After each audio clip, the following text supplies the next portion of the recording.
Assalamualaikum warahmatullahi wabarakatuh. Salam guru penggerak, tergerak, bergerak, menggerakkan. Saya adalah calon guru penggerak Angkatan 8 Kota Kediri. Perkenalkan, nama saya adalah Ahmad Ismail Fahrudin. Video ini adalah aksi nyata modul 1.4 Budaya Positif. Wassalamualaikum warahmatullahi wabarakatuh. Saya ucapkan terima kasih kepada fasilitator Bapak Aha Burhanuddin SPDI MPD dan pengajar praktek Ibu Yuni Krisnawati karena telah membimbing saya sampai sejauh ini hingga menuntaskan modul 1 dan bisa menyelesaikan aksi nyata modul 1.4 Budaya Positif sebagai berikut. Dalam aksi nyata modul 1.4 Budaya Positif terdapat dua tujuan aksi nyata, yaitu 1. Mengimplementasikan konsep-konsep inti dalam modul Budaya Positif di lingkungan kelas 6 sesuai yang dibuat di tahap koneksi antar materi. 2. Membagikan pemahaman dan pengalaman dalam menerapkannya kepada rekan-rekan sejawat.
kita akan membuat keyakinan kelas.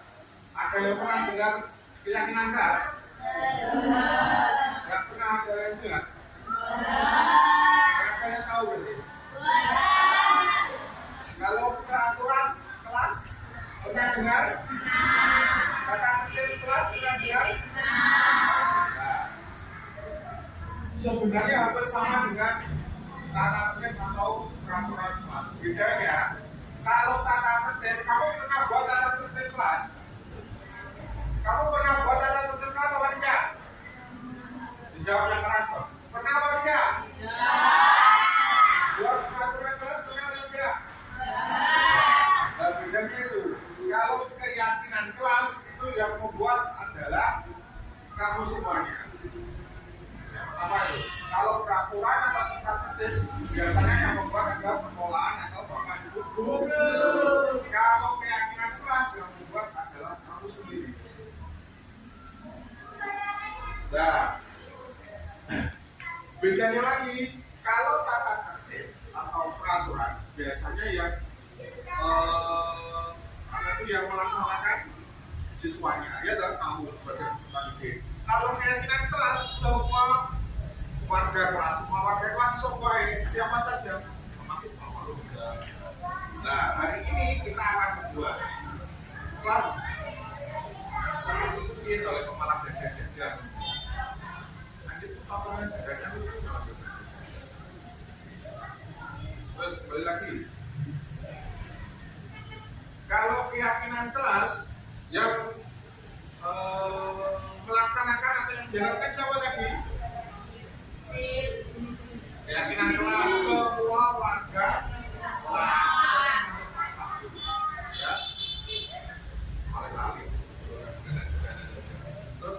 Terus sekarang gini, nanti silakan kamu menuliskan di depan. Satu anak satu ini sudah ditulis Pak Panu 1 sampai 29. Nah, kamu nanti menuliskan sesuai dengan nomor absen nomor sisi. Yang dituliskan apa? Yang dituliskan adalah bagaimana agar kamu merasa nyaman dengan aturan tersebut jika berada di sekolah. Jadi sampai nyaman dan senang biar nyaman dan bahagia ketika berada di dalam kelas. Kalau peraturan biasanya apa satu? Peraturan kelas contohnya apa? Piket, apa nih? Seperti itu. Piket, tidak boleh terlambat. Terus mengerjakan PR di rumah. Terus memakai seragam sekolah lengkap dan seterusnya. Nah, nanti silakan sampai kira-kira komponen dilatihkan kamu di apa sih? Diajak temanmu itu senang apa tidak? Ya, itu bisa kalau di peraturan sekolah tidak ada. Nah, kalau dunia ini kelas nanti bisa dituliskan. Komponen kamu sendiri teman tidak boleh mengejek, boleh tuliskan. Teman tidak boleh mengganggu, boleh bebas sesuai dengan keinginanmu atau hatimu, tuliskan bebas. Dan setelah dituliskan, nanti baru kita simpulkan bersama-sama. Jelas? Jelas? Bisa kan? Kalau tidak ada, nanti maksudnya tidak. Ayo, absen 1 masuk. Satu siapa? 2. Terus 11 siapa? Dan masuk ya. Ditulis sama naik. Yang membuatmu nyaman di kelas. Terus 21 siapa? Tak kena kelompok.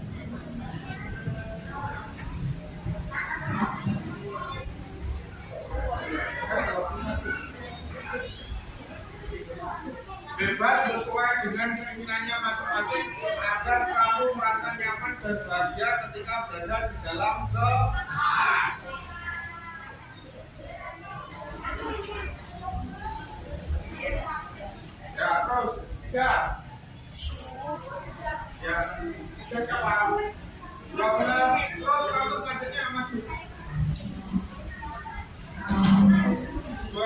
siapa? Ayo kita maju.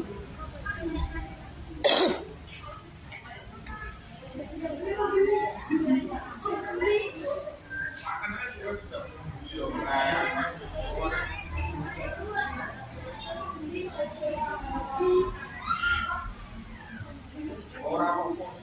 Orang sama dengan temannya tidak apa-apa ya.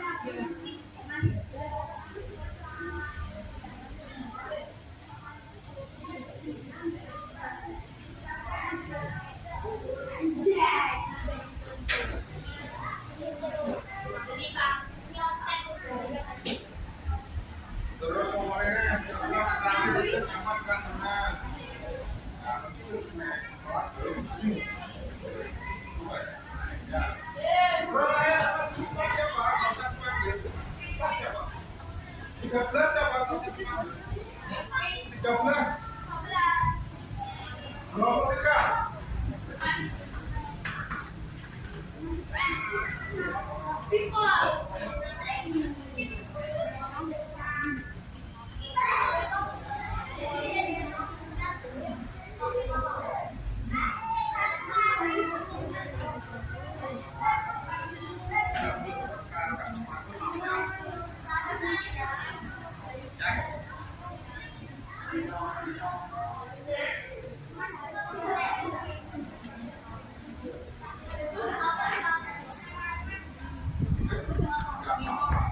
Sama dengan terus selanjutnya.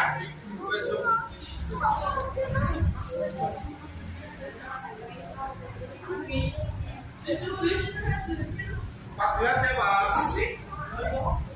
Dua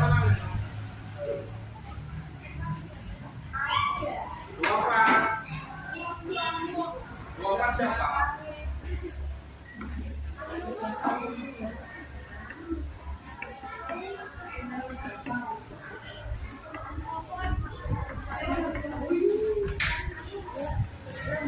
Nam siapa Nam?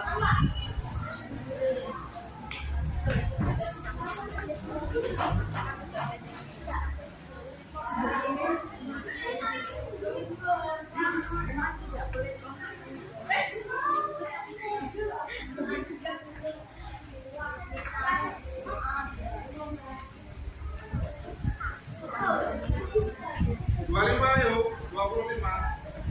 Dilaksanakan. 15. 7.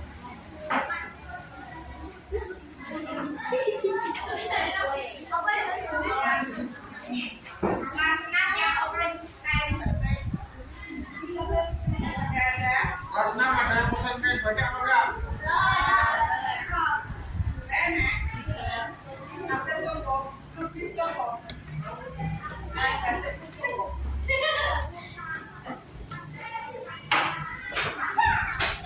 Terus saya maju 16.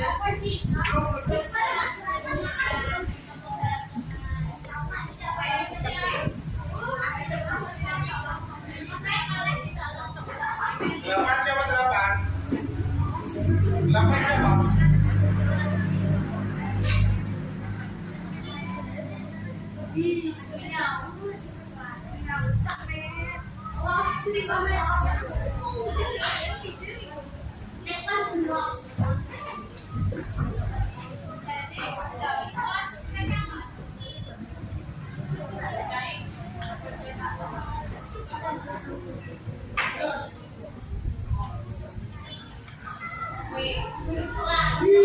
Terus saya udah 7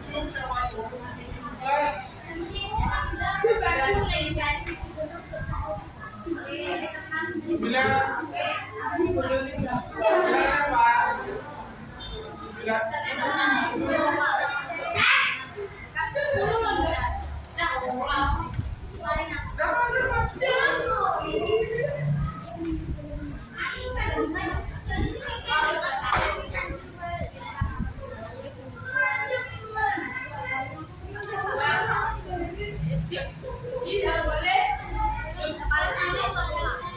9.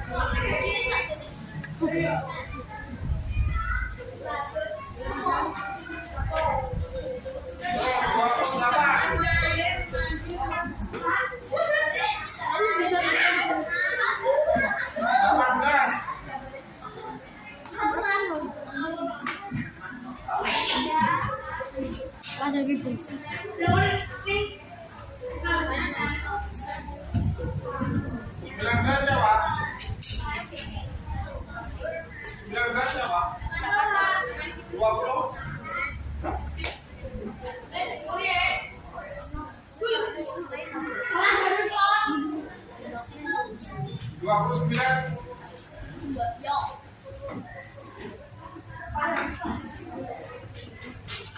Ayat 20.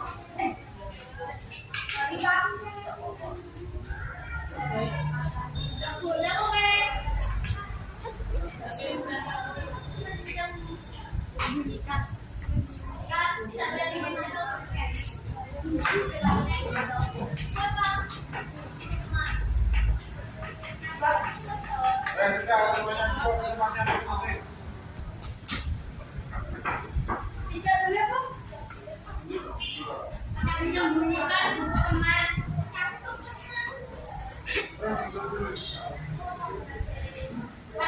Silakan, silakan.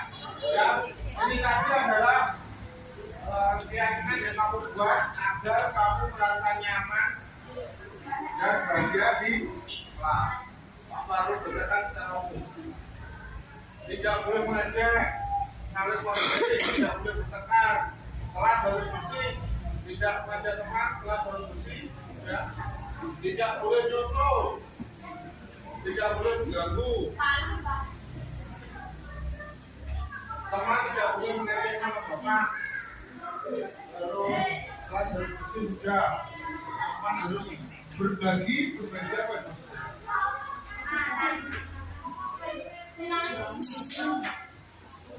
Terus teman tidak boleh tidak boleh mengambil PC teman, tidak boleh berkelahi, tidak boleh lah.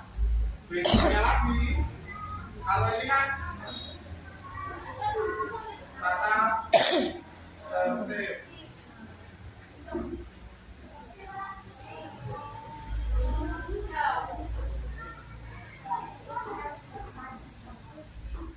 bedanya kalau di sini harus kalimat positif agar apa? Agar kamu berseksnologi atau pikiranmu juga menjadi positif. Satu berarti memang sama tidak boleh mengejek.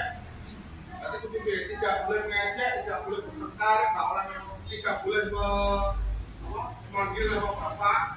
Itu berarti adalah saling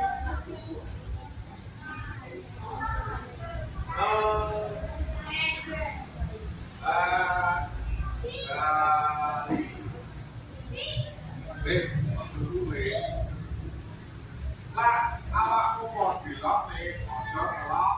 Kalau kamu tidak mau dipukul, jangan memukul. Itu namanya saling menghargai. Kira-kira awakmu sampean, kira-kira kamu lagi pukul mau apa tidak? Tidak akan jadi mundur. Tidak. Dan kalau tidak, jangan mundur teman. Terus yang kedua,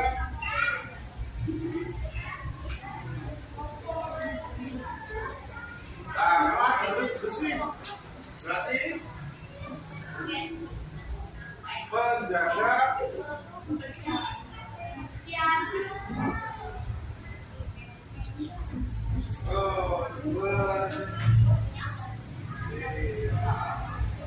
menjaga kebersihan itu banyak caranya. Contohnya, kalau membuang sampah harus di tempat. Nah, terus melaksanakan terus apa nih? Bisa ganti. Terus kalau menaruh barang-barang yang tidak dipakai jangan dilok. Karena itu termasuk menjaga kebersihan. Nah, terus ketiga, kira-kira tadi kalau ada yang datang terlambat, bapak meruain rame, kamu terganggu apa tidak? Terganggu apa tidak? Lewat rame tengah-tengah, anda ini malu buku.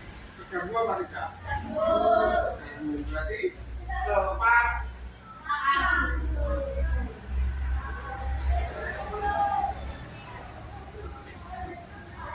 Tepat waktu bukan hanya saat pagi tok baru berangkat sekolah, tapi juga waktu istirahat. Kalau belum istirahat juga tidak boleh istirahat. Terus kalau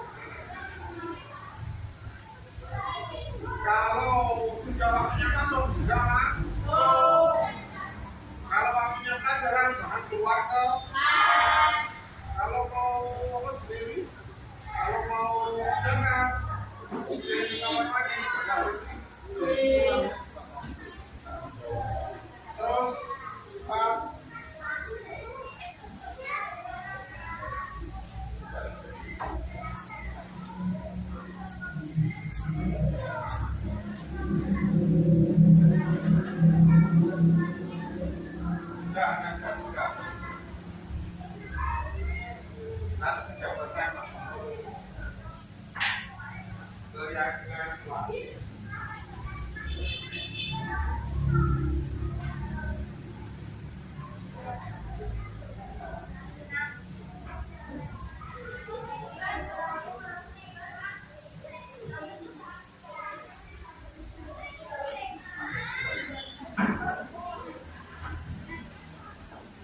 Guys, kalau sudah buat kalau sudah buat keyakinan harus dijalankan.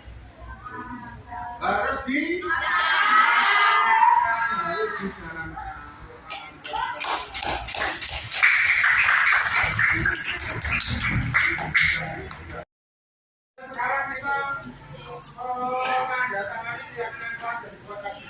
Absen 1, silakan masukkan. Jangan lupa bahwa guru ini sendiri tidak boleh hujan. 2, 3, 4.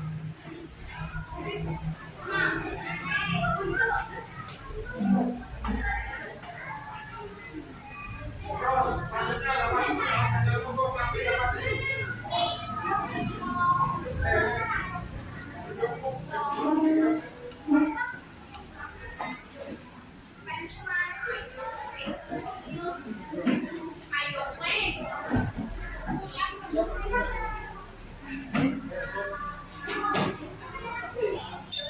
terus saya yang maju gak akan dipanggil.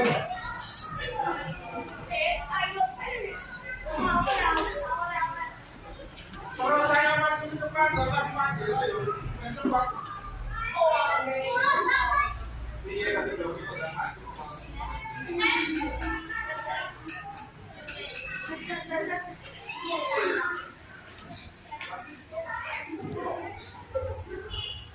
Terus belakangnya itu siapa? Yang maju kita yuk, ini udah bentuk waktu.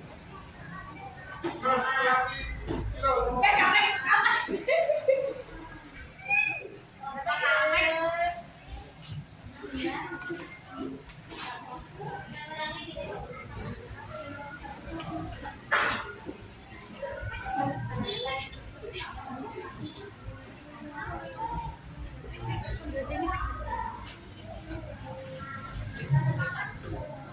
terus 15 ayo.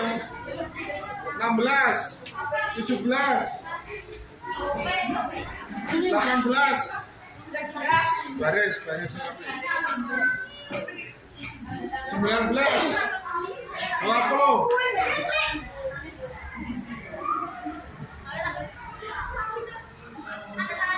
Kalau sudah duduk.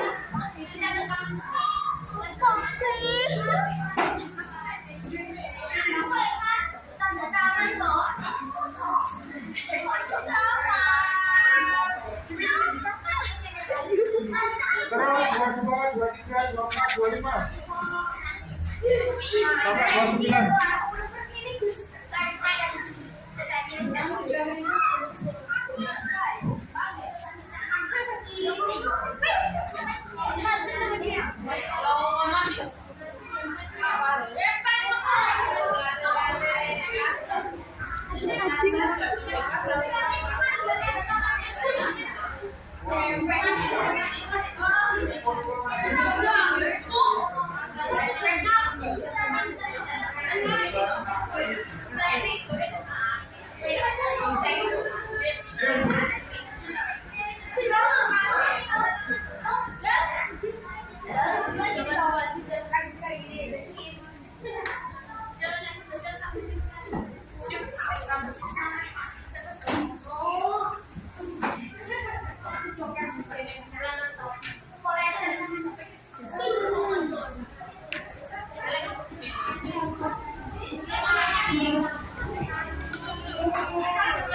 Bayan.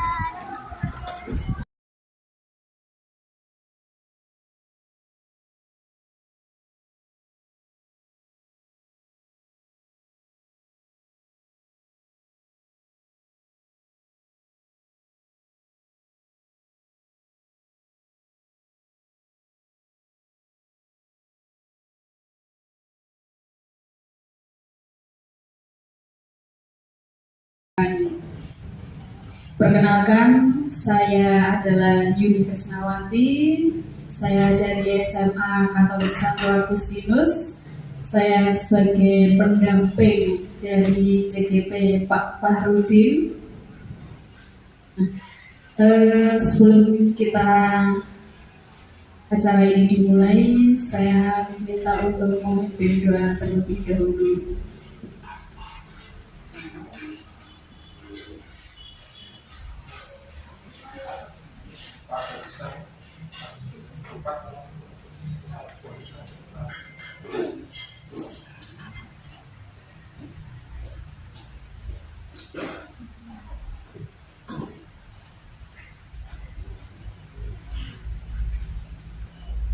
Assalamualaikum warahmatullahi wabarakatuh.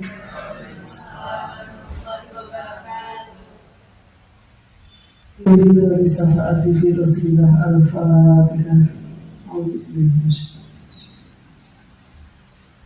Iyyaka na'budu wa iyyaka nasta'in.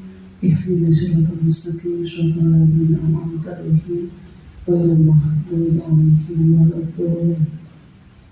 Ila hadiyati Bapak Fahrul, mugi-mugi kang panjenenganipun hajatnya terkabul, dilancarkan dan dimudahkan beliau dalam CGP, dan semoga semuanya diberi kesehatan.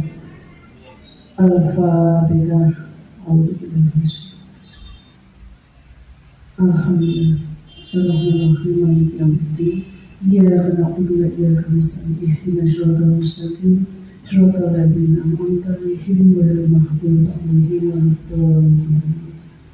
Yang pangapunten ingkang yang beragama selain Islam menolak agamanya masing-masing.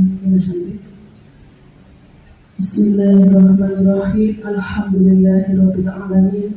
Hamdan syakirin, hamdan na'im, hamdan yuwafi ni'amahu wa yukafi mazidah. Ya Rabbana lakal hamdu kama yanbaghi li jalali wajhika wa 'azimi sultanik. Allahumma shalli ala sayyidina Muhammad wa ala ali sayyidina Muhammad. Allahumma rabbana taqabbal minna salatana wa siyamana wa ruku'ana wa sujudana wa qu'udana wa tadarru'ana wa takhawasu'ana wa ta'abudana wa takhshirana ya Allah ya Rabbal alamin. Rabbana wa la tahmil 'alaina isran kama hamaltahu 'alal ladzina min qablina. Rabbana la tuzigh qulubana ba'da idh hadaytana wa hab lana min ladunka rahmatan innaka antal wahhab. Allahumma salamatan fid din wa afiyatan fil jasadi wa ziyadatan fil ilmi wa barakatan fil rizqi wa tawbatan qabla al-maut wa rahmatan indal maut wa maghfiratan ba'dal maut. Allahumma rabbana atina fid dunya hasanah wa fil akhirati hasanah wa qina adzabannar. Subhana rabbika izzati amma yasifun wa salamun alal mursalin walhamdulillahi rabbil alamin. Terima kasih. Assalamualaikum warahmatullahi wabarakatuh.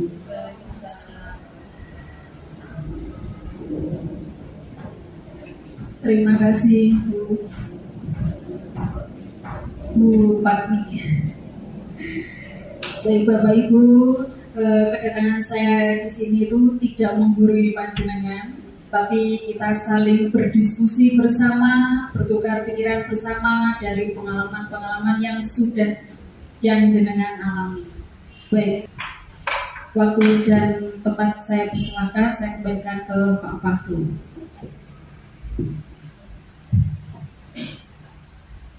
Assalamualaikum warahmatullahi wabarakatuh. Dan selamat siang saya ucapkan bagi yang beragama selain Islam. Yang pertama saya ucapkan terima kasih sekali atas kehadiran panjenengan semua. Prei dirusui, prei dirusui diutus mlebu. Nggih ngapunten sedaya nggih. Kemudian saya berada di depan sini nyuwun sewu. Ini bukan bermaksud untuk menggurui atau apapun, tapi ini nanti saya meminta panjenengan untuk mengisikan atau merefleksikan atau umpan balik atas apa yang saya sampaikan sehingga saya bisa lebih baik lagi ke depannya. Bukan berarti saya di depan ini yang paling bagus, paling enggak. Tapi saya disinilah yang sedang belajar nanti supaya mendapatkan umpan balik atau refleksi dari panjenengan semua. Jadi ini nanti kegiatannya sebenarnya hanya satu, yaitu visi sekolah. Karena di dalam tugas saya ada yang berkaitan mendatangkan siswa dan mendatangkan guru, maka ini nanti saya mampatkan menjadi 3 kegiatan. Yang pertama visi sekolah atau visi seorang guru, kemudian nanti budaya positif sekolah, yang terakhir saya akan mengadakan demonstrasi dengan Nabila. Tapi ini nanti khusus saya dengan Nabila, saya saja membuat rekaman video. Saya kira itu pengantar dari saya. Kemudian nyuwun sewu, niki mungkin hanya foto-foto saja, bukan sketsa. Jadi saya jelaskan sekilas saja. Kalau saya jelaskan terlalu panjang lebar nanti juga kasihan panjenengan, nanti pasti ada kesibukan yang lain. Jadi mungkin saya jelaskan tapi tidak menyeluruh, hanya cuplikan-cuplikan saja. Di LMS dan menjadi tugas serta kewajiban saya yaitu melakukan aksi nyata sesi berbagi 1.4 tentang budaya positif yang ada di lingkungan sekolah.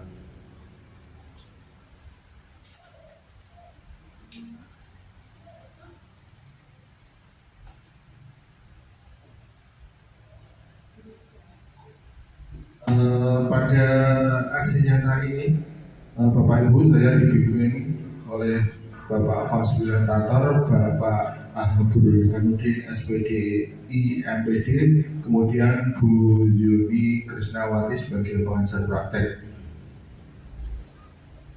Pengertian dari budaya positif adalah nilai-nilai, keyakinan-keyakinan dan kebiasaan-kebiasaan di sekolah yang berpihak pada murid agar murid dapat berkembang menjadi pribadi yang kritis, berbudi pekerti, luhur, dan bertanggung jawab.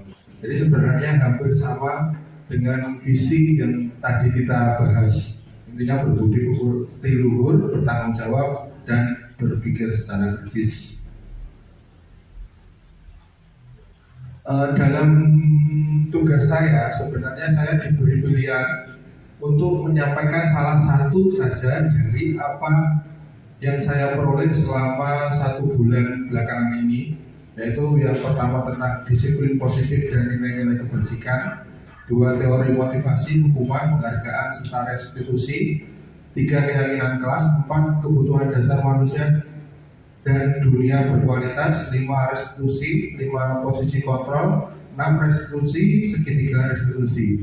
Sebenarnya saya diminta untuk menyampaikan salah satu saja, tapi saya berpendapat atau berpikir, kenapa kalau bisa semuanya tidak diberikan semua? Karena sebaik-baik ilmu adalah ilmu yang bermanfaat bagi orang lain, dan sebaik-baik orang adalah orang yang dapat membantu orang lain. Itu dasarnya kenapa ini nanti saya sampaikan semua, tapi tidak secara mendetail, hanya secara umum saja. Mungkin hanya setengah jam.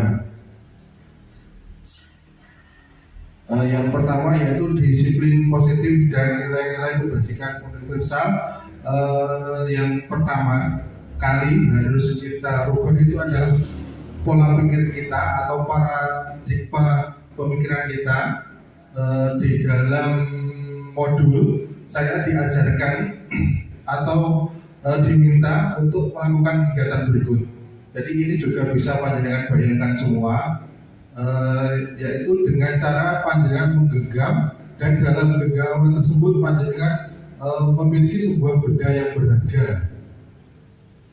Benda itu tidak boleh diminta oleh orang lain meskipun dibujuk atau dirayu dengan apapun. sekuat tenaga Anda harus menggenggam dan mempertahankannya. Kemudian ada pertanyaan, respon apa yang Anda munculkan setelah Anda punya barang berharga panjenengan genggam, kemudian ada teman Anda meminta untuk membukanya karena benda itu juga berharga sekali bagi teman yang lain. Kira-kira respon panjenengan bagaimana Bapak Ibu? Tetap digenggam atau dibuka? Dibuka, oke, nggak apa-apa. Memang betul jawabannya, nggak ada yang salah. Digenggam ya oleh, dibuka ya oleh, tertutup juga boleh, dibuka juga boleh. Karena tergantung situasinya. Tidak mungkin kita menjadi tertutup terus, tidak mungkin kita menjadi terbuka terus. Ada sesuatu hal yang harus kita bagikan, ada sesuatu hal yang harus kita pendam sendiri. Kalau dalam modul ini sebenarnya kita diajarkan tentang teori kontrol. Ini kan tangan panjenengan. Nah, yang bisa membuka dan menutup siapa? Panjenengan sendiri. Panjenengan mau membuka itu atas inisiatif panjenengan, bukan atas permintaan bukan karena teman yang Anda tadi, tapi yang bisa membuka tangan panjenengan di panjenengan sendiri. Yang bisa menggerakkan tangan panjenengan di panjenengan sendiri, bukan orang lain. Intinya seperti itu yang diminta pemahaman saya dari modul tersebut. Jadi yang mengontrol diri seseorang itu adalah orang itu sendiri, bukan orang lain. Kemudian di sini dijelaskan kalau orang itu diibaratkan menjadi siswa itu menuruti permintaan kita, seperti diibaratkan tadi dibujuk, dirayu. Sebenarnya siswa itu sedang membuka kontrol dirinya. Bukan kita mengkontrol siswa, tapi siswa itu membuka kontrol dirinya untuk kita bisa memasuki dalam pikirannya, sehingga siswa itu menuruti apa yang kita inginkan. Nah, budaya positif di sini itulah yang dituju agar kita bisa mengkontrol siswa dan menempatkan siswa menjadi siswa yang berkarakter itu tadi. Caranya yang pertama yaitu merubah paradigma kita sendiri sebagai guru dengan melihat bahwa realitas kebutuhan tidak sama. Kalau teori kontrol, realitas kebutuhan kita berbeda. Jadi kita harus memahami bahwa kebutuhan setiap orang, setiap siswa itu berbeda. Tidak bisa kita samakan. Itu yang pertama. Yang kedua, semua orang melihat hal yang sama. Setiap orang memiliki gambaran yang berbeda. Jadi dalam teori kontrol kita harus memahami bahwa setiap orang itu memiliki gambaran yang berbeda terhadap sesuatu. Contohnya, saya ibaratkan daging. Daging bagi yang memiliki penyakit darah tinggi itu pasti buruk. Tapi kalau yang memiliki penyakit darah rendah itu adalah obat. Kemudian si miskin kalau melihat daging, wah enak ya. Kalau si kaya melihat daging, pasti itu sesuatu hal yang biasa. Itu saja 2 cuplikan, kemudian saya lanjutkan. Disiplin positif. Sebenarnya yang dimaksud dengan positif itu apa? Menurut modul yang saya pelajari dari pemikiran Ki Hajar Dewantara, disiplin itu artinya belajar.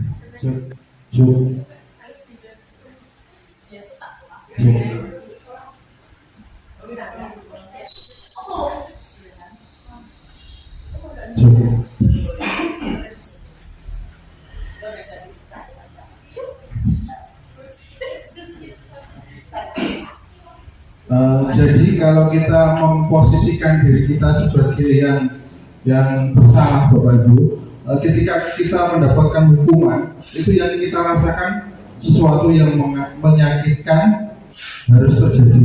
Kemudian tidak nyaman, kemudian korban mendapatkan keadilan, murid atau anak akan tersakiti. Kemudian kalau kita melakukan konsekuensi, sesuatu harus terjadi, tidak nyaman untuk murid untuk jangka waktu pendek, korban bisa diabaikan, murid tidak nyaman. Tetapi sebaliknya kalau kita melakukan restitusi, restitusi merupakan pilihan, menguatkan untuk murid atau anak dalam waktu panjang, korban mendapatkan ganti, murid atau anak mendapatkan penguatan. Mungkin panjenengan masih bertanya-tanya apa itu restitusi. Ini akan saya lanjutkan ke slide selanjutnya. Pengertian restitusi. Restitusi adalah proses menciptakan kondisi bagi murid untuk memperbaiki kesalahan mereka sehingga mereka bisa kembali pada kelompok mereka dengan karakter yang lebih kuat. Ciri-ciri restitusi. Restitusi bukan untuk menebus kesalahan, namun untuk belajar dari kesalahan. Restitusi memperbaiki hubungan. Restitusi menuntun untuk melihat ke dalam diri. Restitusi mencari kebutuhan dasar yang mendasari tindakan. Restitusi diri adalah cara yang paling baik. Sebenarnya kita sudah melakukannya, tapi kita tidak sadar apa yang kita lakukan itu sebuah restitusi. Istilahnya restitusi. Contohnya seperti ini. Kalau ada anak yang berkelahi, pasti dipanggil ke kantor otomatis itu. Bukan mungkin anak bocah ada anak berkelahi terus kita biarkan wis bagaimana keselak lereng. Pasti dipanggil di kantor. Nah, ketika dipanggil ke kantor, kemudian pasti kita bertanya, kenapa tadi kok bertengkar? Pasti jawabannya apa itu? Diganggu, dijarak, enak sing dijaluk duitnya, enak sing dilokne dan seterusnya. Kemudian langkah selanjutnya pasti kita menghukum. Nah, kesalahannya di situ. Kalau di tahap restitusi, setelah kita mengetahui alasan tersebut, kita harus menguatkan atau mencarikan solusi terhadap permasalahan itu. Tetapi kalau bisa yang memberikan solusi juga anak tersebut. Contohnya begini, tadi sudah ditanya karena diejek. Kemudian kita sebagai guru menjelaskan, sampean ini nak diejek, terus kira-kira mengejek ganti atau memukul itu boleh apa tidak? Jawabannya boleh. Kira-kira ya boleh, nggak apa-apa. Jawabannya Tata boleh, ini malah praktek langsung. Nah terus kira-kira dalam hati Tata, dalam hati Tata, kira-kira tadi kan boleh, kira-kira baik mana, membalas atau memaafkan atau melaporkan kepada guru? Yang paling bagus yang mana? Memaafkan. Nah, jadi yang dimaksud restitusi seperti itu. Intinya saja, sebenarnya masih wajar Anda tanya kalau mau menerapkan restitusi. Jadi ketika tadi diejek temannya, terus kalau siswanya menjawab boleh mengejek, kita tanya dalam hati nurani Tata, sebenarnya itu yang paling bagus memaafkan atau mengejek kembali atau melaporkan kepada gurunya. Nah itu kan pancingan kita kepada murid tersebut. Kemudian pasti dalam hati nuraninya ini kita loh, siswanya berpikir secara nalar, kadang-kadang itu siswa bising rotok nganyal nih atau kok malah jarak guru bisa. Pasti jawabannya memaafkan Pak, memaafkan Bu. Nah, secara tidak langsung sebenarnya kita sudah menerapkan restitusi. Kemudian restitusi selanjutnya bisa dijalankan lagi. Kira-kira laos buat bales itu sudah impas apa belum? Kalau jawaban yang diharapkan sudah. Nah kalau sudah berarti kita harus saling memaafkan. Nah anak itu berjabat tangan, itu yang dimaksud dengan restitusi. Jadi ketika anak yang berkelahi, jangan kita sama lu tawur, terus kita hukum. Hukumannya membersihkan kamar mandi, hukumannya sebenarnya itu tidak boleh kalau menurut restitusi itu tadi.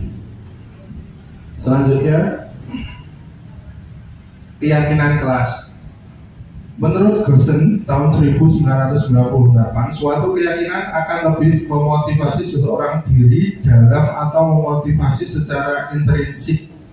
Seseorang akan lebih tergerak dan bersemangat untuk menjalankan keyakinannya daripada hanya sekedar mengikuti serangkaian peraturan yang disimpulkan bahwa keyakinan kelas merupakan konotasi positif dari peraturan.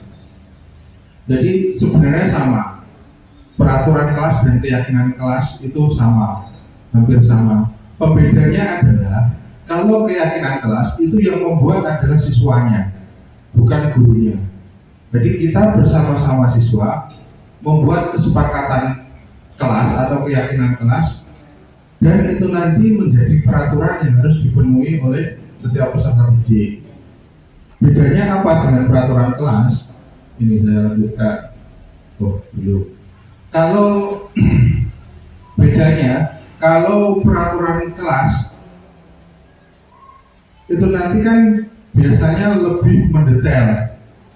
Kalau keyakinan itu hanya secara umum, jadi tidak banyak. Kalau sekarang kan peraturan kelas ada sekitar sampai 5 lebih. Tapi kalau keyakinan kelas hanya universal secara umum saja. Contohnya menjaga kelas agar tertib. Nah, tertib itu kan banyak hal di dalamnya. Kemudian selanjutnya yaitu kebutuhan dasar. Jadi setiap siswa atau setiap orang itu memiliki kebutuhan dasar. 1. Kebutuhan bertahan hidup. 2. Cinta dan kasih sayang. 3. Penguasaan. 4. Kebebasan. 5. Kesenangan. Nah, apabila kebutuhan dasar ini tidak terpenuhi, ini coba kita bayangkan pada diri kita masing-masing, diri kita sendiri-sendiri.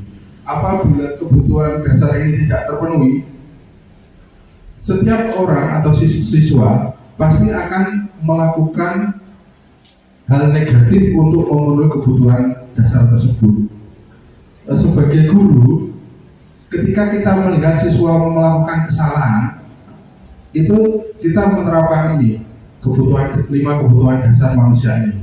Kita lihat, seumpamanya ada anak yang di kelas mengantuk, itu kita lihat, kita tanya, sama ini kok di kelas ngantukannya apa, kita cari kebutuhan dasar apa yang belum terpenuhi. Mungkin tadi di rumah belum makan, mungkin arep budal sekolah diseneni wong tuane, mungkin karena pembelajarannya menjenuhkan. Nah, itu kita cari.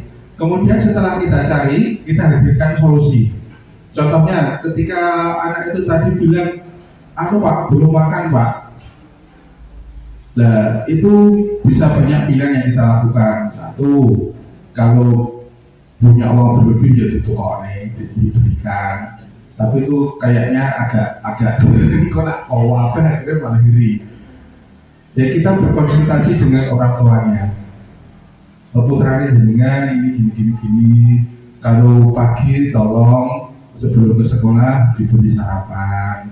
Terus kemudian kalau ditanya apa itu kebebasan yang dimaksud kebebasan di sini Bapak Ibu. Jadi ketika kita memberikan pelajaran, usahakan dengan metode atau model yang berbeda-beda sehingga siswa tidak jenuh. Yang dimaksud kebebasan seperti itu. Jadi kita menghadirkan pembelajaran yang menarik sehingga tidak ada kesan bahwa siswa aras-arasan aku merontok. Tapi kita membuat alat peraga atau semacamnya sehingga pembelajaran itu benar-benar berpusat kepada siswa. Kalau di P5 sekarang kan ada 1 hari yang dikhususkan untuk proyek. Dan maksudnya seperti itu. Jadi untuk memenuhi kebutuhan kebebasan ini. Selanjutnya restitusi 5 posisi kontrol. Sebagai seorang guru, kita itu memiliki 5 posisi Bapak Ibu. Yang pertama yaitu penghukum. Seorang penghukum bisa menggunakan hukuman fisik maupun verbal orang-orang yang menjalankan posisi penghukum senantiasa mengatakan bahwa sekolah memerlukan sistem atau alat yang dapat lebih menekankan murid-murid lebih dalam lagi. Jadi setiap kesalahan mesti dihukum, dan itu yang paling banyak posisi yang kita ambil biasanya. Kemudian posisi yang kedua, membuat orang merasa bersalah. Pada posisi ini biasanya guru akan bersuara lebih lembut, membuat orang merasa bersalah, akan menggunakan keheningan yang membuat orang lain merasa tidak nyaman, bersalah atau rendah diri. Kemudian selanjutnya ketiga, teman. Guru pada posisi ini tidak akan menyakiti murid, namun akan tetap berupaya mengontrol murid melalui persuasi. Posisi teman pada guru bisa negatif ataupun positif. Positif di sini berupa hubungan baik yang terjalin antara guru dan murid. Hal negatif dari posisi teman adalah bila suatu saat guru tersebut tidak membantu, maka murid akan kecewa dan berkata, "Saya pikir bapak atau ibu teman saya." Kemudian posisi yang keempat, monitor atau pemantau. Memonitor berarti mengawasi. Pada saat kita mengawasi, kita bertanggung jawab atas perilaku orang-orang yang kita awasi. Posisi pemantau berdasarkan pada peraturan-peraturan dan konsekuensi. Dengan menggunakan sanksi atau konsekuensi, kita dapat memisahkan hubungan pribadi kita dengan murid sebagai seorang yang menjalankan posisi pemantau. Kemudian yang terakhir, manajer.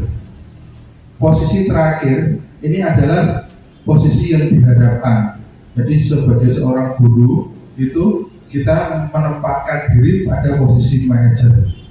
Yang dimaksud dengan posisi manajer yaitu posisi mentor di mana guru berbuat sesuatu bersama dengan murid, mempersilahkan murid mempertanggungjawabkan perilakunya, mendukung murid agar dapat menemukan solusi atas permasalahannya sendiri. Seorang manajer telah memiliki keterampilan di posisi teman maupun pemantau, dan dengan demikian bisa jadi di waktu-waktu tertentu kembali kepada kedua posisi tersebut bila diperlukan.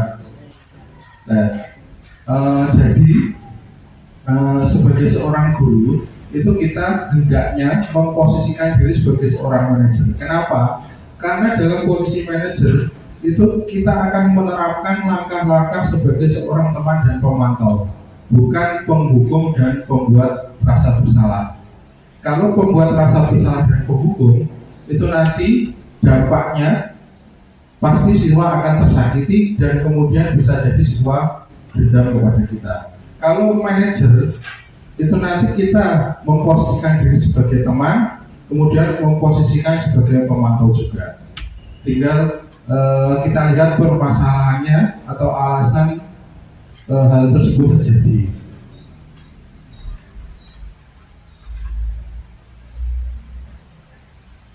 Itu pemaparan saya tentang budaya positif sekolah. Mari kita ciptakan budaya positif di sekolah agar anak didik kita lebih berbudi pekerti yang luhur serta memberikan dampak positif bagi dirinya sendiri dan lingkungannya. Sekian dari saya, bergerak dan menggerakkan.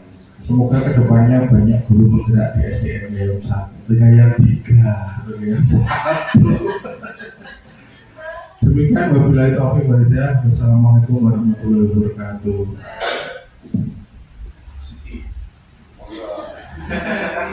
Komentar terus katanya bagus, jelek, panggap tuh.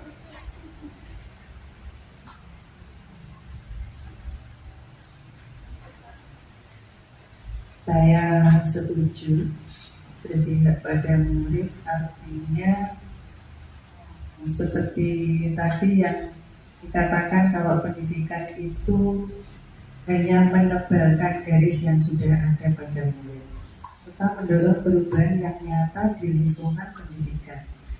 Kalau saya boleh tahu, perubahan yang bagaimana di lingkungan pendidikan itu perubahan di lingkungan pendidikannya atau perubahan pada siswanya? Pada siswanya. Perubahan pada siswa, apakah kata-kata perubahan di lingkungan pendidikan ini sesuai? Oke, oke, terima kasih Bu Siti. Ya, ngapunten. Berarti perubahan yang nyata perubahan yang nyata pada siswa atau bagaimana? Serta mendorong perubahan yang nyata karena sebenarnya ini pada curhat nih. Kalau nekoi pada siswa kompak pada siswa yang pun umum, akhirnya biar berbeda dari yang lain saya ketikkan saja lingkungan pendidikan. Karena memang kenyataannya lingkungan pendidikan itu selalu berubah, ya, seperti kurikulum yang selalu berubah yang kita alami sehingga kita juga harus ikut berubah. Tapi pada dasarnya pendidikan itu kan tetap fokusnya pada sebenarnya tadi siswa harus lebih baik, siswa lebih mandiri, siswa berbudi pekerti luhur, siswa berpengetahuan dan sebagainya. Jadi mungkin ada yang bisa bantu. Kalau menurut saya kalau itu perubahan itu pada siswa yang jelas perubahan lebih baik, kata-kata di lingkungan pendidikan itu kok kurang sesuai. Oke.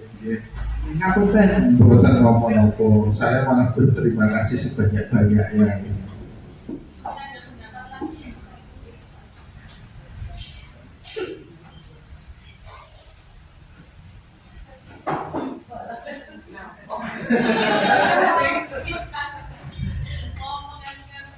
Bukan, mungkin ada saran yang lain.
dari paparan yang telah disampaikan oleh Bapak Fahrudin tadi, saya mendapat pembelajaran yang bermakna tentang bagaimana menimbulkan budaya positif untuk mengatasi siswa yang bermasalah.